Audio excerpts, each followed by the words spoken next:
How to fix this channel can't be displayed on Telegram. So let's begin by opening our web browser such as Safari or your Chrome.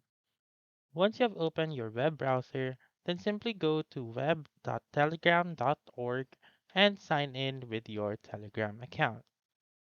Once you have done that, you just simply click on the three lines found on the upper left corner of the screen and click on Settings right here. Once you have clicked on Settings, scroll down and look for Privacy and Security. Click on Privacy and Security and scroll down once more until you see the sensitive content found on the bottommost part of this page.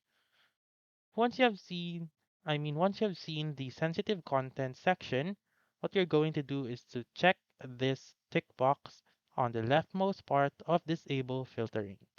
So click on it, and then you should go back to your Telegram app and go to that channel once again. So that's it. That's how you can fix this channel can't be displayed on Telegram. So that's all for this video. Let me know in the comments section if this works out for you. For more helpful tutorials like this, please subscribe to our channel and don't forget to click that notification bell. Thank you for watching and have a wonderful day.